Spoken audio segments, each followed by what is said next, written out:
दोस्तों, आज की यह वीडियो एक सच पर आधारित है जिसका किरदार हम सभी के जीवन में कायम है। यह सच आदतों के बारे में है। दोस्तों, वीडियो शुरू करने से पहले मैं आपको वह सच बताना चाहता हूँ। वह सच ये है कि इंसान अपनी आदतों का पुतला होता है। इसका सरल शब्दों में मतलब है कि इंसान जैसा भी है, जिस हाल में भी है, अपनी बनाई हुई आदतों के कारण ही है। और जाने अनजाने में हमारी यह आदतें हमारे जीवन में एक बहुत बड़ी भूमिका निभाती है।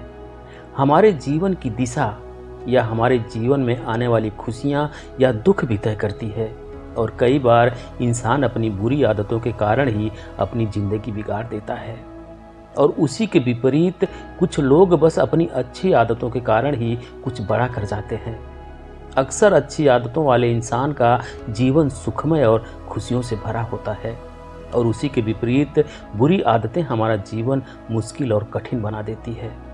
बुरी आदतें कई प्रकार की हो सकती है, जैसे जलन, ईर्ष्या, खुद पर विश्वास नहीं करना या खुद को शराब के नशे में गिरा देना। यह सारी आदतें भविष्य में केवल आपको कमज़ोर और लाचार कर देंगी। अक्सर हम जानते हैं कि यह बुरी आदतें हमें नुकसान पहुंचा रही है, पर फिर भी हम उन बुरी आदतों को छोड़ नहीं पाते।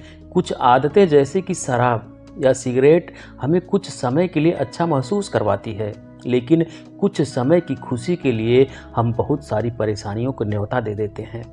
दोस्तों, आज की वीडियो में हम शराब पीने की आदत को छोड़ने की कहानी को देखेंगे।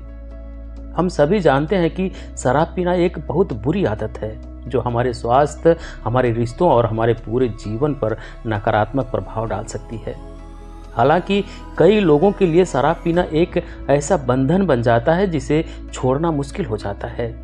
अक्सर हम ऐसी आदतों के सामने अपने आप को बेबस पाते हैं। एक शराबी इंसान जितना भी प्रयास कर ले, पर शराब पीने की आदत को छोड़ना उसके लिए लगभग नामुमकिन सा हो जाता है।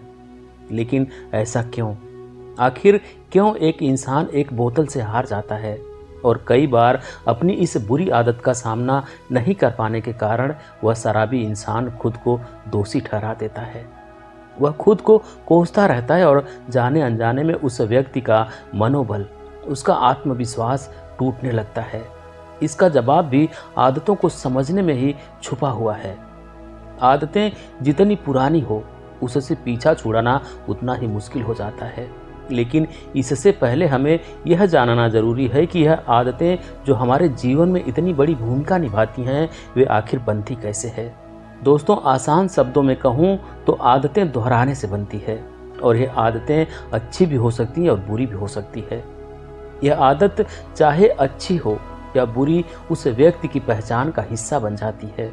और यह आदतें जितनी बार दोहराई जाए उतनी ही जटिल होती जाती हैं।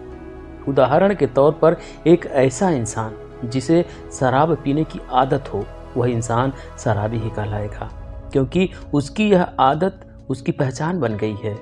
उसी तरह एक ऐसा इंसान जो हर वक्त और हर जगह समय के पहले पहुंच जाता है, और यही आदत बहुत बार दोहराई जाए तो उसके आसपास के लोग उसे समय का पाबंद ही मानेंगे। सभी लोगों का मानना यही होगा कि वह व्यक्ति समय की कदर करता है। तो चलिए शुरू करते हैं आज की कहानी और जानते हैं कि कैसे आदतें भले ही कितनी ही गहरी क्यों ना हो, उन्हें कैसे बदला जा सकता है। एक बार की बात है, एक गांव में एक व्यापारी रहता था। उसका खुशी से भरा छोटा परिवार था। माता पिता भी उसी के साथ घर में रहते थे। उसकी पत्नी और उसके 2 प्यारे बच्चे भी थे। उसके घर में हर तरह का सुख था। काम करने के लिए उसके घर में नौकर चाकर थे। वह रोज अपने काम से थोड़ा समय निकालकर अपने परिवार के साथ खुशी खुशी कुछ समय बिताता था। व्यापारी बहुत नेक दिल वाला था। कुछ समय बाद उसे लगा कि उसका व्यापार दूसरे शहर में भी बहुत अच्छा हो सकता है। उसने अपने परिवार को बताया कि जैसे ही वह नए शहर में अपना काम चला लेगा, वहां जाकर अपना कारोबार स्थापित कर लेगा, फिर आएगा और पूरे परिवार के साथ उस नए शहर में अपनी जिंदगी बिताएगा। क्योंकि वह शहर उनके शहर से काफ़ी बड़ा है, वहाँ रहने से उन्हें नए अवसर मिलेंगे। हमारे बच्चे अच्छे स्कूल में अपनी पढ़ाई कर पाएंगे और हमारे भविष्य के लिए वह शहर नए अवसर दे सकता है। तब उन्होंने खुशी खुशी उसे समर्थन दिया और इसी उम्मीद में उसने नए शहर में अपना कारोबार बढ़ाने का निर्णय लिया। वह अपने परिवार से दूर एक नए शहर में अपना व्यापार बढ़ाने के लिए निकल जाता है। वह नए शहर में अपना कारोबार पूरे मन और लगन से बढ़ाने लगा। उसे काफ़ी सारे नए लोग मिले। वह कुछ ही महीनों में अपना कारोबार बड़ा बना चुका था। उसे अब उस नए शहर में काफ़ी लोग जानने और पहचानने लगे थे, पर ऐसे ही नए लोगों से मिलते रहने के कारण उसकी दोस्ती कुछ बुरी आदतों वाले लोगों से होने लगी।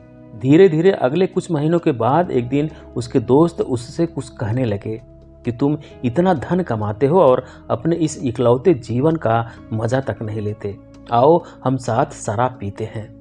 पहले तो उसने उन दोस्तों को शराब पीने से मना कर दिया, पर उन दोस्तों के जोर डालने पर उसने सोचा आखिर हर्ज ही क्या है अपने जीवन में कुछ मज़ा करने में, और उसने उन दोस्तों के साथ हर हफ्ते शराब पीना शुरू कर दिया। दिन के बाद महीने और महीनों के बाद साल बीतते गए और देखते ही देखते कुछ सालों में अब वह व्यापारी हर रोज़ अपना काम खत्म करके अपने उन शराबी दोस्तों के साथ शराब पीने का आदी बन गया था। फिर एक दिन जब उसके घर वाले कहते हैं कि अब उनका व्यापार बड़ा हो चुका है और वह खुशी खुशी उस नए शहर में एक नई जिंदगी शुरू कर सकते हैं, तो वह आदमी अपने परिवार वालों को मना नहीं कर पाया। उसे अपनी इस बुरी आदत का एहसास हुआ और वह सोचता है कि यह मैंने क्या कर दिया, पर फिर भी 1000 कोशिशों के बाद वह हर बार अपनी आदत के कारण रोज़ शराब पीने जाता था। उसे अपनी इस बुरी आदत का एहसास हुआ और वह सोचता है कि यह मैंने क्या कर दिया, पर फिर भी हजारों कोशिशों के बाद वह हर बार अपनी आदत के कारण रोज़ शराब पीने जाता रहा। उस नए शहर में जब उस व्यक्ति के परिवार वाले रहने आए और उसे नशे में पाया तो वह बहुत दुखी हुए।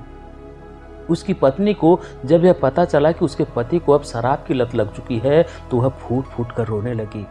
उसके घर वालों ने उसे समझाने की बहुत कोशिश की, लेकिन अब उसे इस बुरी आदत ने पकड़ रखा था। वह हर रोज शाम को अपने दोस्तों के साथ शराब पीने जाता था और रात को देर से घर लौटता था। उसकी इस आदत के कारण उसके परिवार और दोस्तों के साथ उसके रिश्ते खराब हो गए थे। वह अपने काम पर भी ध्यान नहीं दे पाता था और उसका स्वास्थ्य भी बिगड़ने लगा था। वह कभी कभी तो क्रोधित हो जाता था और अपनी पत्नी को कहता कि तुम्हें आखिर तकलीफ क्या है, मैं जो कमाता हूँ उसमें से अगर कुछ हिस्सा मैं अपने मज़े के लिए इस्तेमाल करता हूँ तो इसमें गलत क्या है। अब उसकी यह आदत उनके घर में अशांति और तनाव का कारण बन रही थी और अब इतने सालों से उसकी इस आदत की वजह से वह और उसका पूरा परिवार परेशान रहता था। वह अब अपने बच्चों के साथ भी वक्त नहीं गुजारता था। उसके बच्चे अब उसके पास खेलने भी नहीं जाया करते थे। वह घर में भी अक्सर अपने कमरे में ही बैठा रहता था। कई बार जब उसकी दुकान पर आने वाले लोग उसे ताना मारते कि तुम आखिर यह शराब छोड़ क्यों नहीं देते, तो वह शराब के नशे में उसकी दुकान पर आए ग्राहकों से झगड़ा कर देता था, उन्हें गालियां दे देता था। अक्सर वह व्यापारी शराब पीकर गांव में किसी न किसी से झगड़ा कर लेता था और लोगों को गालियां देता रहता था। उसकी इस हरकत की वजह से उसका व्यापार भी कम होता जा रहा था और इसी कारण अब उसका पूरे शहर में नाम बदनाम हो चुका था। धीरे धीरे उसका व्यापार भी प्रभावित होने लगा और उसकी सारी खुशियां चली गई। उसने अपनी बुरी आदतों के कारण अपना सब कुछ खो दिया। घर में हमेशा ही अशांति और तनाव का वातावरण बना रहता। शराब के कारण अब उसकी सेहत भी खराब रहती थी।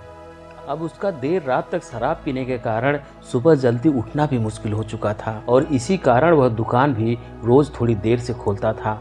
वह व्यापारी भी इस बात को समझता था कि उसकी इस बुरी आदत की वजह से उसके घर वाले भी परेशान रहते हैं और उसका नाम खराब होने की वजह से उसका व्यापार भी दिन प्रतिदिन कम होता जा रहा है।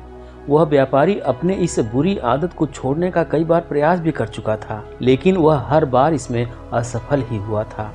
इसलिए अब से जब भी कोई उसे उसकी इस बुरी आदत को छोड़ने के लिए कहता था तो वह उसे तेज आवाज में जवाब देता था, मैंने इस आदत को नहीं पकड़ रखा है, बल्कि इस आदत ने मुझे पकड़ रखा है। उस व्यापारी की पत्नी उसके इस आदत से सबसे ज्यादा परेशान रहती थी। वह उसकी सेहत को लेकर चिंतित थी, जो कि दिनों दिन गिरती जा रही थी। वह चाहती थी कि उसका पति शराब पीना छोड़ दे, लेकिन वह इसके लिए कुछ भी नहीं कर पा रही थी। फिर एक दिन उसकी पत्नी को उस गांव में किसी बौद्ध भिक्षु के आने की खबर मिली। बौद्ध भिक्षु बहुत ही बड़े ज्ञानी व्यक्ति थे, जो लोगों की समस्याओं का समाधान करने में माहिर थे। व्यापारी की पत्नी ने सुना कि बौद्ध भिक्षु गांव में ठहरे हुए हैं। वह उस व्यापारी को लेकर उस जगह पहुंची जहां बौद्ध भिक्षु ठहरे हुए थे। बौद्ध भिक्षु ने उनसे उनकी समस्या बताने के लिए कहा। व्यापारी और उसकी पत्नी ने बौद्ध भिक्षु को अपनी दुखद कहानी सुनाई। बौद्ध भिक्षु ने ध्यान से उनकी समस्या को सुना और कहा, तुम दोनों अभी जाओ और कल सुबह फिर आना। दूसरे दिन सुबह वह पति पत्नी उस जगह पर फिर पहुंच गए जहां बौद्ध भिक्षु ठहरे हुए थे। जब अगले दिन वह दोनों उस भिक्षु के पास पहुंचे तो दोनों ने देखा कि बौद्ध भिक्षु एक बड़े से पेड़ को पकड़कर खड़े हुए थे। व्यापारी ने कहा, महाराज, आप यह क्या कर रहे हैं? आपने इस पेड़ को क्यों पकड़ रखा है? भिक्षु ने कहा, अभी तुम दोनों जाओ और कल सुबह फिर आना। मैं तुम्हें तुम्हारी समस्या का समाधान बता दूंगा। उन दोनों को थोड़ा आश्चर्य हुआ, लेकिन वह बिना कुछ कहे उन बौद्ध भिक्षु की आज्ञा लेकर वापस घर लौट गए। अगली सुबह जब वह दोनों फिर बौद्ध भिक्षु के पास आए तो उन्होंने देखा कि बौद्ध भिक्षु फिर से उसी पेड़ को पकड़कर खड़े हुए थे। उन दोनों ने बौद्ध भिक्षु से अपनी समस्या का कारण जानना चाहा, लेकिन बौद्ध भिक्षु ने उन्हें फिर से कल आने के लिए कहा। वह दोनों फिर उन बौद्ध भिक्षु से कहते हैं, गुरुदेव, हमें कुछ समझ नहीं आ रहा है। मैंने आपको बताया था कि मेरी शराब पीने की आदत ने मुझे पकड़ रखा है और आप हैं कि मुझे कुछ भी समाधान नहीं बता रहे हैं। बौद्ध भिक्षु ने कहा, मैं क्या करूं? इस पेड़ ने मुझे पकड़ रखा है।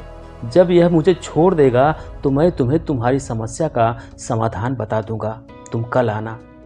वह दोनों फिर से निराश होकर अपने घर चले गए। वह दोनों तीसरी सुबह उन बौद्ध भिक्षु के पास जाते हैं, लेकिन बौद्ध भिक्षु फिर उन्हें अगले दिन आने के लिए कह देते हैं। ऐसे ही रोज आने की वजह से वह व्यापारी थोड़ा परेशान हो गया और उसने बौद्ध भिक्षु से पूछा, महाराज, आप यह क्या कर रहे हैं? आप इस पेड़ को छोड़ क्यों नहीं देते? बौद्ध भिक्षु ने कहा, मैं क्या करूं? मैं परेशान हूं। मैं तो इस पेड़ को छोड़ना चाहता हूं, लेकिन यह पेड़ मुझे नहीं छोड़ता। इसने ही मुझे पकड़ रखा है। यह सुनकर वह व्यापारी जोर से हंसता है और कहता है, महाराज, इस पेड़ ने आपको नहीं पकड़ रखा है, आपने इस पेड़ को पकड़ रखा है और आप जब चाहें तब इस पेड़ को छोड़ सकते हैं। यह सुनकर बौद्ध भिक्षु थोड़ा गंभीर होकर बोले, बेटा, पिछले एक हफ्ते से मैंने तुम्हें यही तो समझाने की कोशिश कर रहा था कि तुमने शराब पीने की आदत को पकड़ रखा है, वह आदत तुम्हें नहीं पकड़ रखी है और तुम जब चाहो उस आदत को छोड़ सकते हो। बौद्ध भिक्षु की बातें सुनने के बाद व्यापारी को अपनी गलती का एहसास हुआ और उसे समझ आया कि अपनी सारी बुरी आदतों का जिम्मेदार वह खुद है। वही है जिसने उस आदतों को अपने अंदर पकड़ रखा है और अपनी मजबूत इच्छा शक्ति के दम पर वह जब चाहे इन आदतों से छुटकारा पा सकता है। फिर आगे वह बौद्ध भिक्षु उस व्यापारी से कहते हैं, अब जबकि तुम समझ सकते हो कि ताकत तुम्हारे अंदर है, अब तुम अगली चीज सीखने के लिए तैयार हो जो तुम्हें तुम्हारी शराब की आदत को छोड़ने के लिए जरूरी है, और वह है प्रकृति का नियम। प्रकृति का एक बहुत ही सीधा सा नियम है कि इसे खाली पसंद नहीं है। अगर कोई खाली जगह है तो प्रकृति उसे हवा से भरने की कोशिश करेगी। अगर हम खाली बैठे हैं तो हमारा दिमाग यह हमारे मन को फालतू विचारों से भर देगा। इसीलिए हम कभी भी प्रकृति के नियम के विरुद्ध जाकर अपने आप को आदतों से खाली नहीं कर सकते। ऐसा कभी भी नहीं होगा कि हमारे अंदर कोई आदत ही ना हो, हम आदतों से मुक्त हो जाएं। असल में आदतों को कभी छोड़ ही नहीं सकते। अगर कोई कहता है कि उसने कोई आदत छोड़ दी है तो असल में उसने ज़बरदस्ती उस आदत को दबा कर रखा है। कुछ दिनों बाद वह फिर से उस आदत का शिकार हो जाएगा, जैसा कि ज़्यादातर लोगों के साथ होता है कि वह फिर से अपनी बुरी आदतों के शिकार हो जाते हैं। इसलिए आदतों को छोड़ा नहीं जा सकता, इन्हें सिर्फ और सिर्फ बदला जा सकता है। सुबह देर से उठने की आदत को जल्दी उठने की आदत में बदला जा सकता है। खराब खाने की आदत को पौष्टिक खाना खाने की आदत से बदला जा सकता है। इसी प्रकार हम अपनी किसी भी बुरी आदत को केवल अच्छी आदतों के साथ बदल सकते हैं, उन्हें कभी भी छोड़ नहीं सकते। इस पर वह व्यापारी कहता है, लेकिन गुरुदेव, अगर हम अपनी आदत को छोड़ नहीं सकते तो क्या इसका मतलब यह है कि मैं कभी भी शराब पीना नहीं छोड़ पाऊंगा? इस पर वह बौद्ध भिक्षु कहते हैं, मैं इसलिए तुम्हें यह नियम समझा रहा हूँ, तुम्हें अपनी बुरी आदतों को अच्छी आदतों से बदलना होगा, उसे छोड़ने की कोशिश नहीं करनी है। सुबह देर से उठने की आदत को जल्दी उठने की आदत से बदला जा सकता है। खराब खाने की आदत को पौष्टिक खाना खाने की आदत से बदला जा सकता है। वैसे ही शराब की आदत को तुम किसी ऐसे आदत से बदलो जो तुम्हारे लिए फायदेमंद हो, और जब तुम उस नई आदत को दोहराना शुरू करोगे तो वह नई आदत और मजबूत बनती जाएगी, क्योंकि आदत दोहराने से बनती है। जैसे कि तुमने शराब की आदत को दोहरा कर बनाया था। जब तुम्हारी अच्छी आदत मजबूत हो जाएगी तो तुम्हें बुरी आदत की ज़रूरत नहीं होगी, और धीरे धीरे तुम्हारी यह नई आदत तुम्हारी पहचान बन जाएगी। आदतों को बदलना इतना मुश्किल इसलिए होता है क्योंकि आदतें बहुत लंबे समय में धीरे धीरे हमारे अंदर विकसित होती है। किसी महान इंसान ने ठीक ही कहा है कि आप अपना भविष्य नहीं बदल सकते, आप केवल अपनी आदतें बदल सकते हैं, और फिर यही अच्छी आदतें एक दिन आपका भविष्य बदल देगी, और फिर यही अच्छी आदतें एक दिन आपका भविष्य बदल देती हैं। हम अक्सर अपने आसपास देखते हैं कि बहुत से लोग अपनी बुरी आदतों की वजह से परेशान रहते हैं। वे इन आदतों को बदलना चाहते हैं लेकिन बदल नहीं पाते। अब यह बुरी आदतें कोई सी भी हो सकती है, जैसे कि बात बात पर झूठ बोलना, हमेशा देर से पहुंचना, समय बर्बाद करना, धूम्रपान करना। लोगों के द्वारा इन आदतों को ना बदल पाने का सबसे बड़ा कारण है लोगों के अंदर दृढ़ निश्चय शक्ति का ना होना, और दृढ़ निश्चय शक्ति के कमज़ोर होने के कारण है अपने ऊपर भरोसे का ना होना, और दृढ़ निश्चय शक्ति के कमज़ोर होने के कारण है अपने ऊपर भरोसे का ना होना कि मैं इसे बदल सकता हूँ, और अपने आप पर विश्वास ना होना हमारे अंदर पैदा हुआ है हमारी पिछली असफलताओं की वजह से। जितनी बार इंसान असफल होता है उसका आत्मविश्वास उतना ही कमज़ोर होता चला जाता है, क्योंकि यह इंसानी मानसिकता है कि हम अपनी हार को अपनी कमजोरी के रूप में स्वीकार कर लेते हैं। ज़्यादातर मौक़ों पर हम यह मान लेते हैं कि हम ही उस चीज़ के काबिल नहीं थे। सिर्फ बहुत ही थोड़े से मजबूत मानसिकता वाले लोग होते हैं जो यह मानते हैं कि अपनी गलतियों में सुधार करके वह किसी भी मुकाम को हासिल कर सकते हैं, और ऐसे ही लोग जीतने वाली मानसिकता वाले इंसान कहलाते हैं। दोस्तों, उम्मीद है कि आज की इस वीडियो से आपने बहुत कुछ सीखा होगा। तो वीडियो को लाइक करें और अपने दोस्तों के साथ शेयर करना ना भूलें, और हमें ऐसे ही सपोर्ट करने के लिए चैनल को सब्सक्राइब भी ज़रूर करें। तो मिलते हैं किसी और वीडियो के साथ। अपना ख्याल रखें। धन्यवाद।